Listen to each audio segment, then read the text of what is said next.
មុននឹងចូលព័ត៌មានលម្អិតណាខ្ញុំក៏សូមថ្លែងអំណរគុណប្រិយមិត្តផងដែរថ្ងៃនេះថ្ងៃអាទិត្យនៅសហរដ្ឋអាមេរិកហើយថ្ងៃយប់ថ្ងៃអាទិត្យមកនៅប្រទេសកម្ពុជាក៏ប៉ុន្តែបាននៅតែចំណាយពេលដើម្បីចូលមកស្ដាប់នៅការចែករំលែកព័ត៌មានរបស់ខ្ញុំបាទចឹងសូមអរគុណហើយអរគុណទៀតចំពោះប្រិយមិត្តទាំងអស់គ្នាដែលផ្ដល់តម្លៃចំពោះខ្ញុំនេះបាទ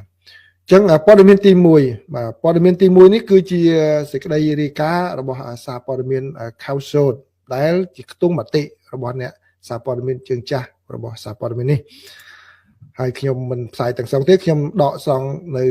ចំណុចខ្លះមកជម្រាបជូនប្រិយមិត្តហើយខ្ញុំនឹងជម្រាបជូនលម្អិតនៅពេលក្រោយការសរសេរហ្នឹងគឺគាត់និយាយអំពីគេថាភាពខ្មៅងងឹតនៃទំនាក់ទំនងរវាងកម្ពុជានិងថៃគឺដោយលោកគាត់លើកបានអំពីករណីដែលសម្រាប់រង្គាលប្រជាពលរដ្ឋខ្មែរនៅភ្នំដងរែកឬគេហៅថាភ្នំខ្មោចនោះដោយសារតែមានអ្នកស្លាប់ច្រើនបាទគាត់បានចាប់ផ្ដើមដោយនិយាយថារដ្ឋថៃនឹងតែងតែអួតអាងខ្លួនឯងថាជាតួឯកមួយជាមនុស្សល្អមួយណាប៉ុន្តែនេះគឺជាអ្វីដែលចង់ឲ្យប្រជាពលរដ្ឋថៃជឿថាអញ្ចឹងក៏ប៉ុន្តែការពិតគឺមិនមែនដូចអ្វីដែលរដ្ឋាភិបាលថៃអះអាងនោះទេគាត់បានលើកយកសំណុំរឿងតាក់ទងជាមួយនឹងរឿងភ្នំដងរែកនេះគាត់ថាចំពេលមានការបន្តអរិភាពតាមអ៊ីនធឺណិតរវាងកម្ពុជានិងថៃបើទោះបីជាមានបទជបាញ់គ្នាដល់ផុយស្រួយក៏ដោយគឺកងទ័ពថៃបានបង្ហោះសារដែលមានន័យថាបំណុលនៃការដឹងគុណបានន័យថាខ្មែរជាពាក់បំណុលទៅដឹងគុណថៃបាទទៅដឹងគុណថៃ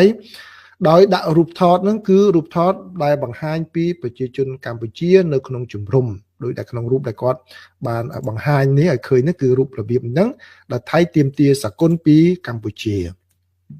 ក្នុងការដែលថៃបានបើកជំរំសម្រាប់ជនភៀសខ្លួនជាង 16,000 នាក់ដែលភៀសខ្លួនពីការដួលរលំនៃរបបខ្មែរក្រហមកាលពី3ទសវត្សរ៍មុននោះហើយប្រជាជនកម្ពុជាមួយចំនួន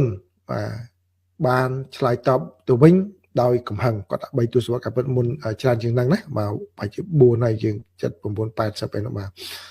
គឺប្រជាពលរដ្ឋកម្ពុជាបានឆ្លើយតបទៅវិញដោយកំហឹងផងដែរលោកបាននិយាយថាពួកគេបានរំលឹក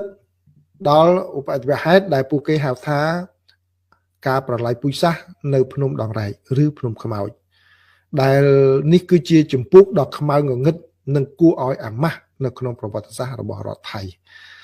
ការហួចចិត្តនេះគឺអ្វីដែលគាត់ហួចចិត្តគឺថាប្រជាជនថៃជាច្រើនជាពិសេសក្មេងៗចំនួន